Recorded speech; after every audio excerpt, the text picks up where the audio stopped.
speak of the empath, we are not merely describing a sensitive soul who feels too much, but rather an archetypal figure who embodies the open channel between the conscious ego and the collective unconscious. The empath is the vessel through which psychic energy flows, often without the filters that most human beings unconsciously erect in order to defend themselves from the world's turbulence. To live as such a vessel is both a gift and a curse, for the same currents that allow for profound intimacy with life also leave the empath vulnerable to drowning in tides that are not their own. And so we find ourselves asking, why does the empath chase? Why do they pursue love, affirmation, and belonging with such relentless urgency? And why is it only when this pursuit ceases that the world begins to respond with recognition and movement toward them? The empath's chasing is rarely born from genuine desire. It is more often a compulsion, a reflex formed in the dark soil of childhood. It begins in the house where a child senses the moods of a parent before the parent speaks, where the atmosphere in a room shifts like a sudden storm and the child learns instinctively to adapt, to soothe, to absorb, to become what is needed in order to survive. This is the origin of empathy in its distorted form, not as the flowering of compassion, but as the survival strategy of the psyche. When love feels conditional, the young soul becomes a seeker, ever attuned, ever stretching outward to maintain connection. In Jungian terms, this chasing is the manifestation of a complex, an autonomous cluster of psychic energy, usually rooted in the wound of abandonment or rejection.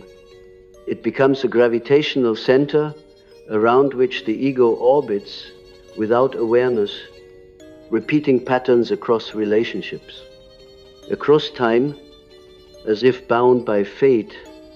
And yet, when the empath seizes this chasing, when the complex is illuminated rather than obeyed, something extraordinary begins to unfold.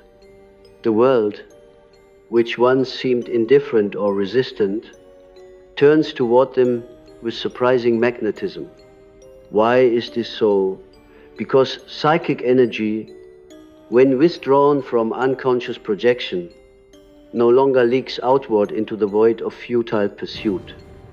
Instead, it condenses, becomes radiant, and like all radiant forces in nature, it attracts rather than pursues. The empath's power is never in the chase, but in the stillness that reveals their own depth, a depth that the world cannot help but notice. The archetype of the empath ceases to be the wound and becomes the healer. Imagine a dream. You are in a vast forest, running breathless after a figure you can barely see, always vanishing into the mist. The harder you run, the further away it seems. Then, exhausted, you collapse onto the earth. In that moment of surrender, the forest shifts. You realize you're not chasing a figure at all. You are being chased by the entire forest, its branches bending toward you, the animals drawing near, the wind itself whispering your name. Such is the transformation when the empath ceases pursuit. The dream reveals a psychological truth. What you thought you lacked was awaiting your stillness, not your striving. The collective unconscious has always known this paradox. In myths and fairy tales, the hero who chases endlessly often fails, while the hero who pauses, who allows fate to unfold, finds what was seeking him all along. Psyche wins Eros not by desperate pursuit, but by enduring trials that strip away illusion. The Grail appears not to the knight who hunts for it feverishly, but to the one who remains faithful to his inner call. In each case, the turning point is the relinquishment of the chase, for the archetypal pattern reveals that what is truly meant for the soul approaches when the ego yields its frantic grasping. The empath, however, must contend not with a single myth, but with a psychic labyrinth woven from years of projection. To stop chasing is not a simple act of willpower. It requires a confrontation with the shadow, the buried parts of oneself that whisper, "You are unworthy unless you prove your worth." The empath's chase is animated by these whispers, by the unconscious identification with rejection. To stop chasing means to face the terror that if one does not pursue, one will remain unloved, unseen, forgotten. It is to descend into the archetypal underworld, where the ego must die to the illusion of control.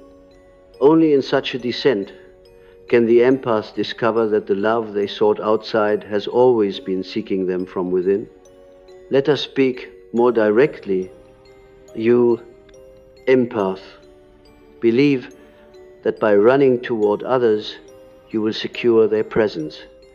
But what you are really running from is the silence within yourself. The silence that contains your forgotten child, your abandoned shadow. You chase because you fear the abyss of loneliness, and yet loneliness is the very doorway through which the soul begins to speak. When you finally stand still, trembling, without reaching outward, you begin to hear this voice. It is not the world you were waiting for, it is your own soul. And when you unite with it, the world cannot resist your gravity. People feel it, though they cannot name it. They come toward you because they sense the fullness you have reclaimed. The world runs toward the empath who stops chasing not out of pity or obligation, but because the psyche, like nature, obeys laws of energy. What is integrated attracts, what is fragmented repels. The empath in their wholeness no longer offers themselves as prey to those who feed on light, but radiates a quiet strength that even the predator unconsciously respects. This is the alchemical shift, the lead of compulsion transformed into the gold of presence.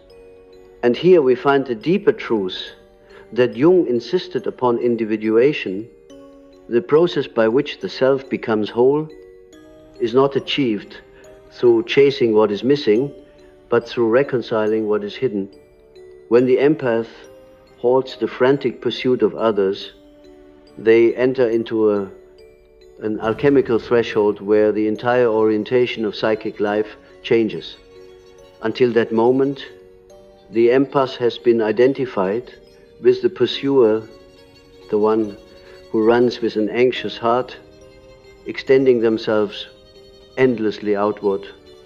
But in truth, what they are chasing is not the other, not the beloved, not recognition, but their own lost fragments.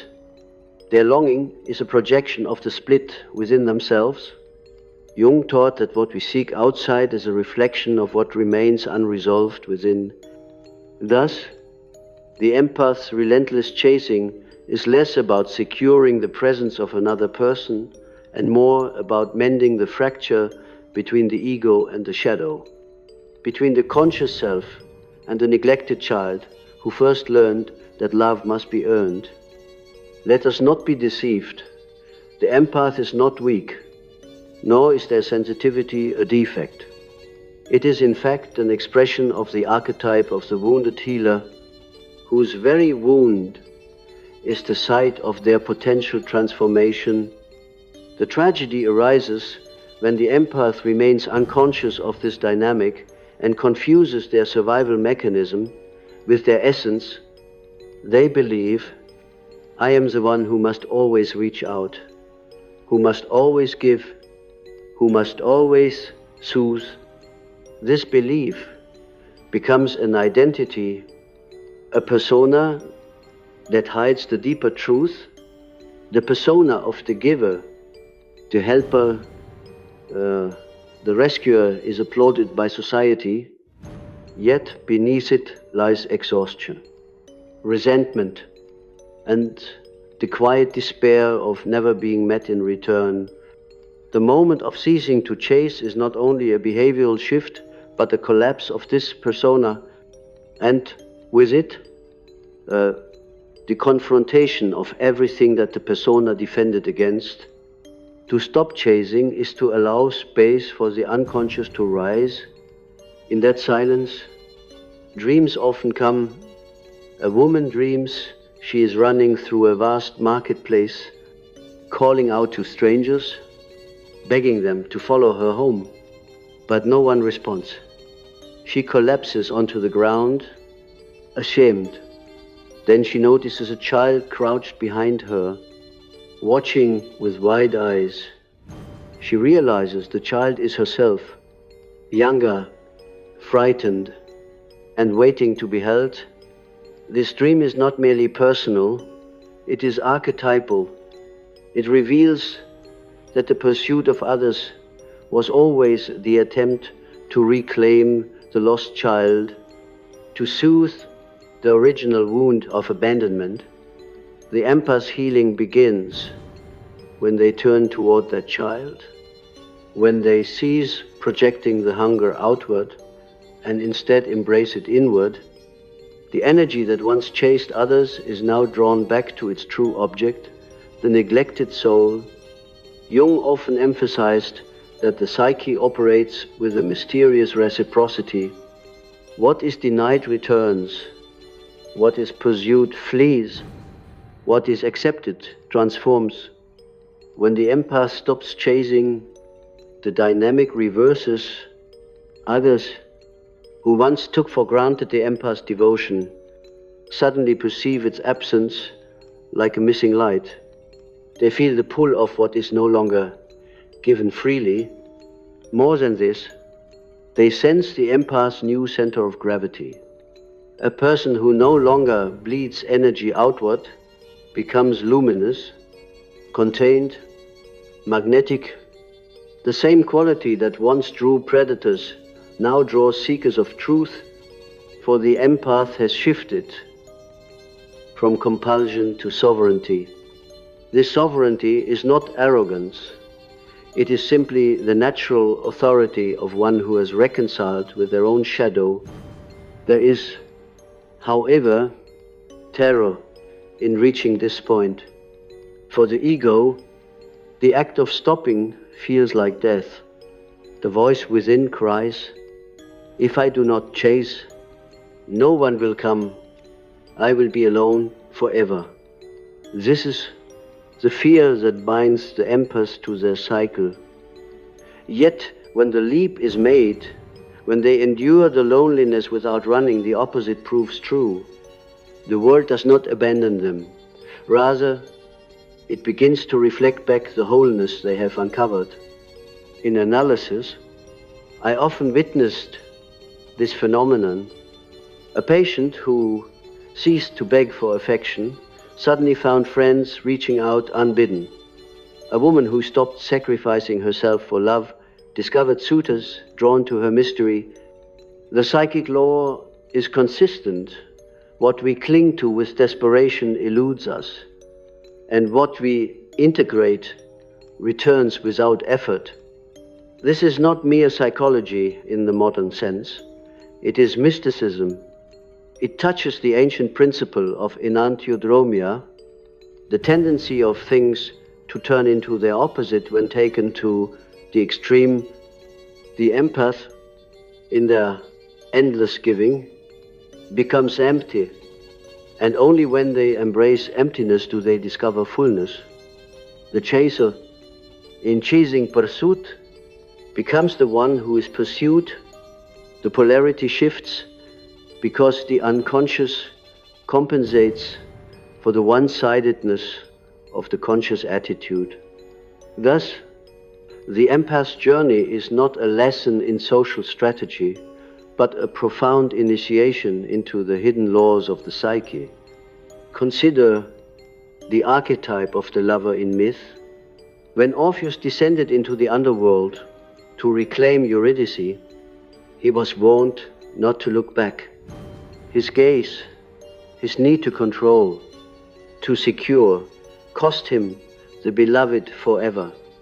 The empath is like Orpheus, forever looking back, forever reaching to hold what they fear to lose. But the myth teaches that love cannot be secured by desperate grasping. It can only be received through trust. When the empath stops turning back, stops clawing at the elusive figure of love, the gates of the underworld open not by force but by surrender. The beloved returns when the gaze softens, when the soul rests in its own depth. And yet we must acknowledge that this surrender is not easy. It requires the confrontation with the animus or anima, the inner image of the other that dominates the psyche. The empath projects this inner figure onto the people they chase, mistaking them for the source of salvation. To withdraw this projection is painful, for it feels like tearing away the very ground of meaning. But only then can the empath encounter the animus or anima as an inner companion, an archetypal force that belongs to their own soul. This integration is the true marriage, the inner union that liberates them from compulsive pursuit. And once this union is tasted, the outer world begins to mirror it. Relationships shift. The same individuals who once drained the empath may now approach with respect or disappear altogether. The world reorganizes itself in response to the psychic transformation within. In this way, the empath becomes not the seeker but the sought. Their stillness, their refusal to chase, is not passivity but presence. Presence is the state in which the self is aligned, the shadow embraced, the projections withdrawn. It is a subtle power, but one that resonates through the collective unconscious. People sense it, like animals sense a shift in weather. They are drawn toward it without understanding why. The empath, once invisible in their desperate giving, becomes radiant in their refusal. They embody the paradox of individuation by ceasing to need the world. They discover that the world needs them. When the empath enters this stage of inner transformation, the energy that once flowed outward like a river without banks begins to collect within. This consolidation is not selfishness, though it may appear so to those accustomed to feeding upon the empath's constant giving. It is rather the natural return of libido, the psychic energy back to its rightful source. For too long, the empath's vitality has been squandered on appeasing others, on securing affection through sacrifice, on being the perpetual mirror for another's face. But when this energy returns inward, it does not stagnate.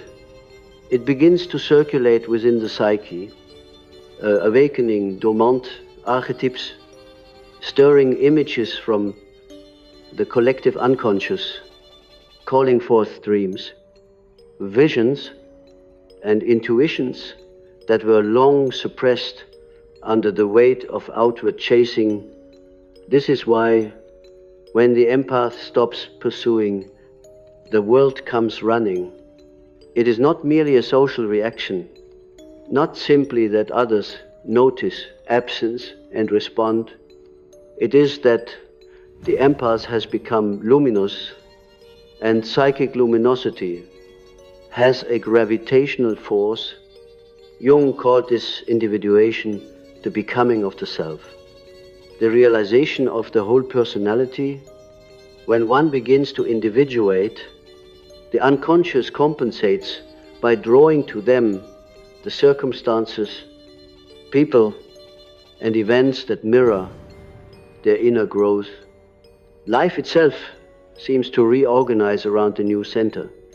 It is as if the cosmos, once distant and indifferent, now turns its face toward you, because you have aligned with the hidden laws of being. The empath who ceases to chase experiences this shift as both liberation and loss. Liberation, because the endless cycle of unreturned pursuit finally ends. Loss, because with it goes the identity they clung to for so long. They are no longer the eternal giver, the rescuer, the invisible one who earns love by effort. This loss feels like death, and indeed it is a death, the death of the false self, and yet in that death the deeper self emerges, shining with an authority that needs no validation. When this happens, others sense it instinctively. It unsettles some who preferred the empath in their compliant role, but it magnetizes those who seek authenticity, those who are hungry for a soul not defined by masks. Dreams often reveal this passage in symbolic images. One patient told me she dreamed she was running after a train, desperate to catch it before it left the station. Her legs ached, her breath was ragged, but the train only accelerated. At last she collapsed on the platform. Then, as she sat weeping, she noticed another train arriving quietly behind her, its doors open, waiting for her to step inside. This is the image of enantiodromia, the turning into the opposite. When the pursuit ends, another path appears. The energy that was wasted in chasing now becomes the very invitation she had been waiting for. The world approaches when the ego stops demanding that it conform to its compulsion. It is here that the archetype of the self becomes visible. For the empath, the self had always been projected outward onto others, the beloved, the friend, the family member. They longed to win. They mistook those figures for the source of wholeness.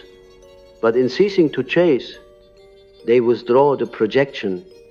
They discover that what they were chasing was their own self, their own inner God image, veiled beneath the persona of need. This realization is often accompanied by both awe and grief. Awe, because the magnitude of the self is overwhelming. Grief, because so much of life has been spent running after shadows when the reality was always within. But this grief too is alchemical. It softens the ego, humbles it, and makes space for a new life. To stand still, then, is not passive. It is the most radical act. It is to open the vessel of the soul to the currents of the unconscious and allow the self to draw what is needed. The empath who does this becomes an axis mundi, a center between worlds. They no longer live in the desperation of the child who must chase after love. They live as the adult soul who has united with the shadow, who has made peace with the inner child, who has integrated the animus or anima This integration changes everything. It changes how they speak, how they walk, how they look at others. There is a quiet certainty in their presence, and it is this certainty that causes the world to turn toward them. Yet we must not romanticize this transformation as easy or painless. To stop chasing is to endure the desert. It is to confront the emptiness that once was filled by futile pursuits. The empath must sit in the silence of nights without calls, days without validation, and face the trembling voice that says, "You are not enough." This voice is the shadow. It must be listened to, not dismissed. It must be welcomed, for within its cruelty lies the key to freedom. When the empath can embrace this voice, when they can say, "Yes, perhaps I'm not enough for them, but I am enough for myself," then the shadow softens. The energy locked within it is released, and the complex that once drove the chase loses its grip. From that moment, the empath's energy no longer leaks outward, but gathers inward, becoming the luminous force that draws life back to them. This paradox that the world runs toward those who stop chasing is not simply psychological, but metaphysical. It is the same paradox seen in spiritual traditions across cultures. In Taoism, the sage does not pursue but allows, and all things come in their time. In Christian mysticism, it is when the soul ceases striving that grace descends. In alchemy, the opus succeeds not by force but by patience, by letting the opposites unite in their own rhythm. The empath's journey echoes these truths. The chase was always an illusion, a defense against the deeper reality that life seeks balance, not desperation. When the empath embodies balance, the world responds in kind. So I say to you, if you are weary from chasing, if you are breathless from the endless pursuit of love, then pause, do not run another step. Let the silence close in. Feel the terror of emptiness. And then notice how slowly, almost imperceptibly, the world begins to lean toward you. It may come as a friend, calling unexpectedly, as a dream that reveals a hidden gift, as a stranger drawn inexplicably to your presence. It will not come through your chase. It will come through your stillness. For the world, like the unconscious, does not yield to force but to alignment. And when you are aligned with your own self, the cosmos cannot help but respond. When we speak of the empath, no longer chasing, we are not merely describing a change in outward behavior, but a profound shift in the inner economy of the soul. The entire psychic system, long conditioned to seek love by expenditure, begins to learn the art of containment. Containment is the mystery. It is the vessel of alchemy, the crucible in which transformation takes place. The empath's stillness becomes such a vessel where the scattered fragments of the psyche are gathered, where the shadow and the child, the anima or animus, and the wounded healer archetype all begin to dialogue and integrate. This is why the world feels compelled to draw near, because the empath has become whole, and wholeness cannot help but radiate outward. I have often said that what we do not make conscious appears in our lives as fate. For the empath, the compulsion to chase is precisely such unconscious material. They live the same story again and again, believing it to be destiny, when in truth it is repetition. To stop chasing is to break the wheel of repetition. It is to bring into consciousness the fact that the one being pursued was never the true object. Behind every figure the empath has run after stands an archetype, an image of the self concealed in projection. By withdrawing that projection, the empath retrieves their fate from the hands of others and places it back into the hands of their own soul. This is not control, but alignment, for fate is not conquered. It is transformed when met consciously. The paradox of the empath stillness is that it evokes pursuit from others, not because of any manipulative strategy, but because psychic energy naturally flows toward wholeness.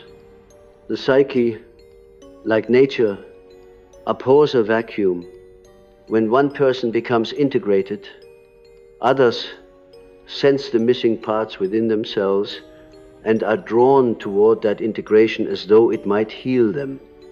This is why the empath who stops chasing often finds that the very individuals who once ignored or exploited them suddenly return, seeking their presence. But here lies another test. The empaths must discern, for the world that runs toward them does not always come in purity. Some come to drink from the light, others to challenge it, others to destroy what they cannot yet embody. The empath must guard the vessel. They must learn boundaries, not as walls, but as sacred containers, protecting the gold that has emerged from the alchemical fire in dreams. This shift often takes the form of imagery around home, fire, and treasure. I recall a dream in which a woman wandered through a marketplace, giving away coins to everyone she met. She grew exhausted and empty. At last, she returned home to find that her hearth was glowing, and there in the fire was a chest filled with gold that had been waiting all along. The dream speaks of the empath's energy squandered in the marketplace of relationships, finally reclaimed in the hearth of the soul. And once she sat by that fire, neighbors began knocking on her door, drawn to the warmth. So it is in life. When the empath ceases to scatter their gifts, the gifts deepen, and the world feels the call. But make no mistake, to stop chasing is an act of courage, for it means confronting abandonment in its rawest form.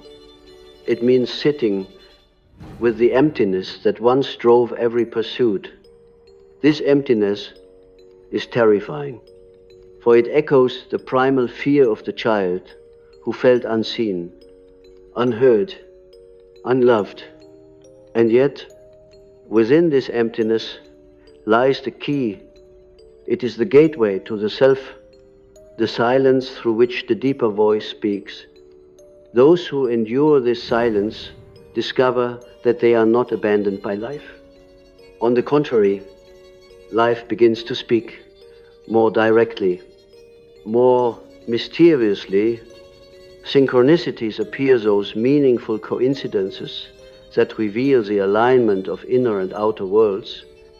The empath who has stopped chasing finds the universe itself drawing nearer, offering encounters, opportunities, and signs that affirm their path. Consider the archetype of the hermit, the wise figure who withdraws from the world not in bitterness, but in order to find the inner flame. The hermit's lantern becomes a beacon, and others are drawn to it across great distances. The empath who ceases pursuit embodies this archetype. Their solitude, once dreaded, become luminous, Their silence speaks louder than their words ever did. And in this, the empath discovers something even greater than being chased.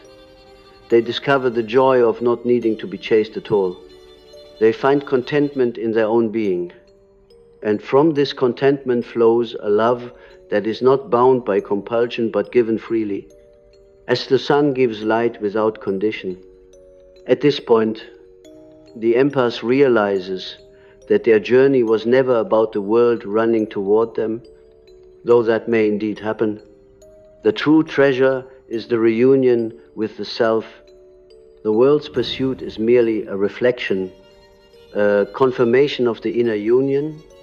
When you no longer need them to come, they come. When you no longer demand recognition, recognition arrives. But even if it did not, the empath would remain whole. That is the final paradox. Only the one who no longer needs receives. Only the one who no longer grasps is filled. It is not trickery. It is the law of the psyche and of the soul. So hear me now. As though I were standing before you in the quiet hall of your innermost being, cease your running. Lay down the burden of pursuit. Turn toward the silence and the shadow. Hold the trembling child within. Let the projections return to you. Suffer the loneliness until it opens into solitude, until the solitude blossoms into communion with your own self. Then you will see the world does not reject you. It was waiting for you to return to yourself, and once you do, the world, like a long-lost lover, will rise and walk toward you, not because you demanded it, not because you chased it, but because you finally became the one it was always seeking. And when they come, and they will, you must ask yourself, do I receive them out of compulsion or out of freedom? For the empath's final task is not simply to be pursued, but to choose consciously, to discern what aligns with their soul and what does not. No longer will you be pulled by the gravity of wounds. Instead, you will walk with the gravity of wholeness, and those who come near will feel it. Some will be healed, some will turn away, some will fall in love with a light they do not understand. But you will remain steady, not chasing, not fleeing, but standing as a soul, reunited with itself. This is individuation. This is the mystery. This is the gift that the empath brings when the chase finally ends.